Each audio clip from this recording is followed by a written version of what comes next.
Good morning. मैं Vinod Kumar Meena, assistant professor government girls college Bundi. आज मैं आपको बीए प्रथम वर्ष का कोटा विश्वविद्यालय कोटा द्वारा निर्धारित पाठ्यक्रम के द्वितीय प्रश्न पत्र में हिंदी उपन्यासों का अध्ययन करेंगे।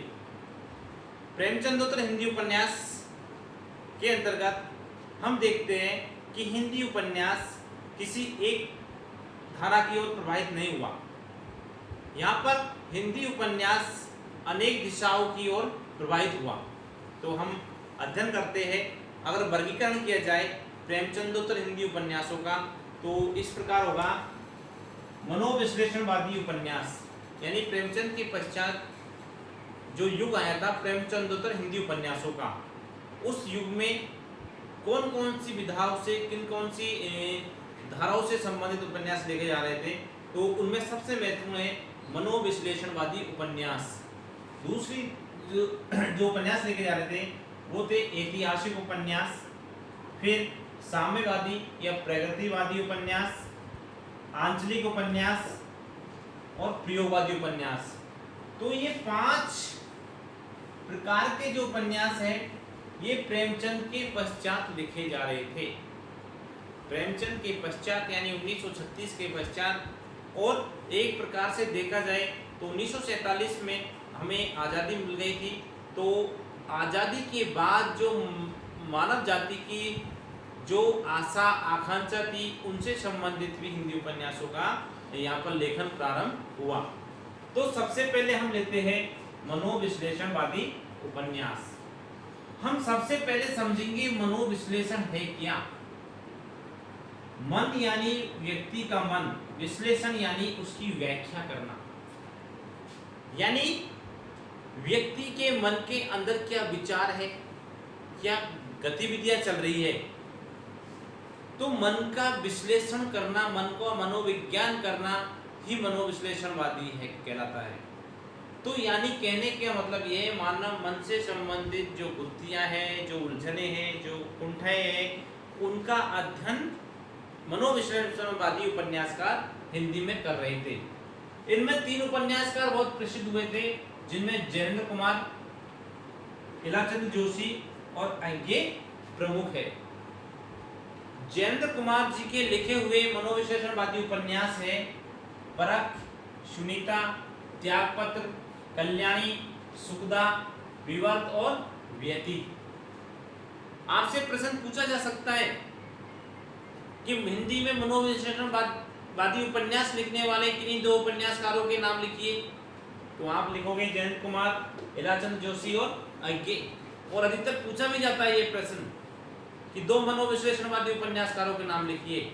अगर ऐसा नहीं तो प्रश्न पूछा जाएगा जयंत कुमार के किन्हीं 2 उपन्यासों के नाम लिखिए। तो आप कैसे लिखोगे? परख, सुनीता, त्यागपत्र, कल्याणी, सुखदा, विवर्त और व्यतीत। ये जयेंद्र कुमार के द्वारा लिखे गए मनोविश्लेषणवादी उपन्यास है। अगर हम विषय की बात करें, अगर हम कथानक की बात करें, अगर हम इन जयेंद्र कुमार के उपन्यासों की विषय वस्तु से बात करें तो उनकी विषय वस्तु है वो मानव मन की उलझनों, बुद्धियों और शंकाओं का चित्रण है। यानी जयेंद्र कुमार जी ने अपने उपन्यासों में जो विषय चुने हैं वो मानव मन की कुंठाओं से संबंधित है, उनके शंकाओं से संबंधित है। जैसे हम देखते हैं उनका जो त्यागपत्र उपन्यास है, इस उपन्यास की जो नायिका है मृणाल, तो इस उपन्यास से मृणाल की आत्म पीड़ा की कहानी का मनोवैज्ञानिक चित्रण किया गया है। यानी मृणाल किस प्रकार से आत्म पीड़ा सहन करती है, इसके अलावा इसकी जो विषय वस्तु है वो अनमेल विवाह के दुष्परिणामों से जुड़ी हुई है। अनमेल विवाह जहाँ पर दोनों का मेल नहीं है, दोनों एक दूसरे से विचित्र है और फिर भी विवाह जैसे गठबंधन में उनको बांध दिया जाता है, तो उसके क्या दुष्परिणाम निकलते हैं। तो इस प्रकार का कथानक त्यागपत्र उपन्यास में मिलता है। सुनीता नामक उपन्यास में जयेंद्र कुमार जी ने फ्रायड नाम का एक बहुत बड़ा मनोवैज्ञानिक हुआ था, तो उसके सिद्धांतों के आलोक में, यानी उनके सिद्धांतों को मानते हुए इस उपन्यास का जो नायक है हरिप्रसन्न, उसके व्यवहार का चित्रण किया है। फ्रायड ने मन की 3 स्थितियां बताई थी, चेतन मन, अर्धचेतन मन, अचेतन मन। तो इस उपन्यास में फ्रायड के सिद्धांतों को आधार मानकर चित्रण किया गया है। देखिए प्रश्न पूछा जाएगा, जयेंद्र कुमार का कौन सा उपन्यास है जो फ्रायड के मनोविज्ञान पर आधारित है, और वो है सुनीता। इसी प्रकार कल्याणी उपन्यास में एक अतृप्त और आधुनिक नारी की कहानी का चित्रण किया गया है। और जो सुग्धा नामक उपन्यास है जयेंद्र कुमार का, इसमें भी कुंठाग्रस्त नारी की कहानी को विषय वस्तु का आधार बनाया गया है। हम देखें तो जयेंद्र कुमार जी ने जो एक मनोवैज्ञानिक उपन्यासकार हुए थे, उनके उपन्यासों में आधुनिक नारी की या आधुनिक नारी के मन की स्थिति का यथातथ्य चित्रण किया है। यानी इनकी उपन्यासों की जो विषय वस्तु है वो आधुनिक नारी के कथानक से जुड़ी हुई है कि किस प्रकार नारी व्यथित, संकालु, कुंठाग्रस्त जीवन जी रही है, किस प्रकार वो आत्मपीड़ा का अनुभव कर रही है। तो जयेंद्र कुमार के जो उपन्यास है वो आधुनिक नारी की स्थिति का चित्रण करते हैं। अगले जो मनोविश्लेषणवादी उपन्यासकार है वो है इलाचंद्र जोशी। जोशी जी के प्रमुख उपन्यास है सन्यासी, पर्दे की रानी, प्रेत और छाया, निर्वासित, जिप्सी और जहाज का पंछी। जोशी जी ने जो उपन्यास लिखे, उनकी जो विषय वस्तु है वो भी मानव मन की कुंठाओं एवं उसकी ग्रंथियों का विश्लेषण करती है। क्यों? क्योंकि इलाचंद्र जोशी भी मनोवैज्ञानिक उपन्यासकार है।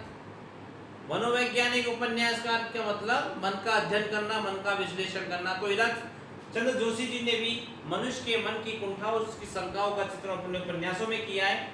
हालांकि इनके जो अधिकांश उपन्यास हैं, उनकी जो विषय वस्तु है वो प्रेम और रोमांस से संबंधित है।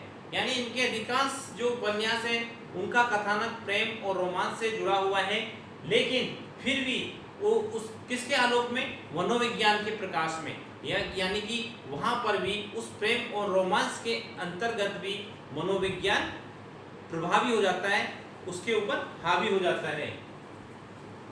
अगले जो उपन्यासकार हैं वो है अज्ञे। अज्ञे भी मनोविश्लेषणवादी उपन्यासकार माने जाते हैं। सबसे पहली बात पूछा जाता है 1 नंबर का प्रश्न, अज्ञे का पूरा नाम लिखिए। तो अज्ञे का पूरा नाम है सच्चिदानंद हीरानंद वात्स्यायन अज्ञे। अज्ञे इनके जो प्रमुख उपन्यास है वो है शेखर एक जीवनी, नदी के द्वीप और अपने अपने अजनबी। ये 3 उपन्यास मनोविज्ञान की दृष्टि से बहुत महत्वपूर्ण स्थान हिंदी साहित्य में रखते हैं। अज्ञे के जो मनोविज्ञान है, इन्होंने जो मनोविश्लेषण किया है उसमें गहन क्षमता के साथ साथ सौंदर्य बोध, कला के प्रति ईमानदार चेतना विद्यमान है। सौंदर्य बोध कहाँ से आया इनके उपन्यासों में?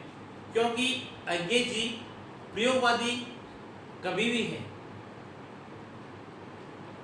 हमारा जो आधुनिक काल में जो चरण आता है प्रयोगवाद, उसके प्रमुख कवि या कहे उसके प्रवर्तक कौन है? अज्ञे जी। तो पद लिखने के कारण इनके गद्य में भी सौंदर्य बोध आ जाता है।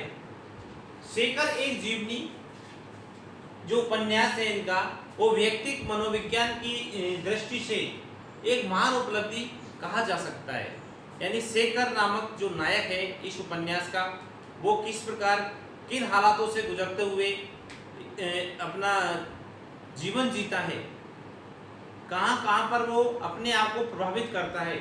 एक प्रकार से आलोचक कहते हैं शेखर एक जीवनी अज्ञे की खुद की जीवनी है, इसके बारे में कहा जाता है।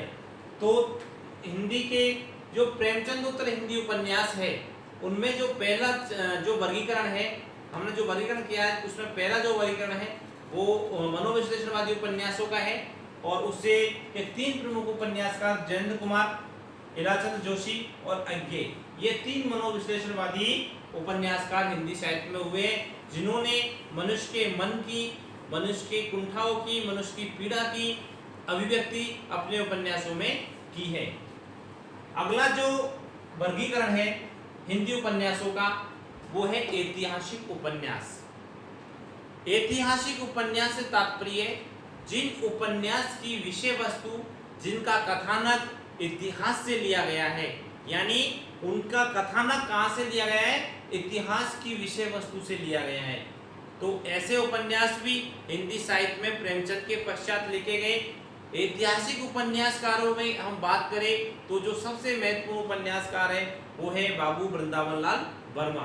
बाबू वृंदावन लाल वर्मा के अलावा आचार्य चतुर्सेन शास्त्री और आचार्य हजारी प्रसाद द्विवेदी जिन्हीं में ऐतिहासिक उपन्यास हिंदी साहित्य में लिखे। आचार्य हजारी प्रसाद द्विवेदी जी के द्वारा लिखा गए बाणभट्ट की आत्मकथा, चारू चंद्रलेखा, पुनर्वा, ये ऐतिहासिक उपन्यास है जिनमें इतिहास और कल्पना का सुंदर समन्वय हमें मिलता है। समन्वय यानी मिलाप, समन्वय यानी जोड़। तो इतिहास और कल्पना की सुंदर अभिव्यक्ति हजारी प्रसाद द्विवेदी जी के उपन्यासों में हमें देखने को मिलती है। राहुल सांस्कृत्यायन नामक एक ऐतिहासिक उपन्यासकार हुए थे जिन्होंने सिंह सेनापति और जय योद्धे नामक ऐतिहासिक उपन्यास लिखे। इसी प्रकार रांगे राघव ने भी मुर्दों का टीला नाम से एक ऐतिहासिक उपन्यास लिखा है जिसमें मोहनजोदड़ो के गणतंत्र का यानी लोकतंत्र का, यानी मोहनजोदड़ो जो सभ्यता हमें मिलती है इतिहास में, उसका लोकतंत्र है, उसका जो गणतंत्र है, उसका अध्ययन इस उपन्यास में, मुर्दों के टीले उपन्यास में कराया है। तो मनोविश्लेषणवादी और ऐतिहासिक दो वर्गीकरण हमने पढ़े हैं। अगले जो 3 वर्गीकरण है वो उनका अध्ययन हम अगले कालांश में करेंगे। धन्यवाद।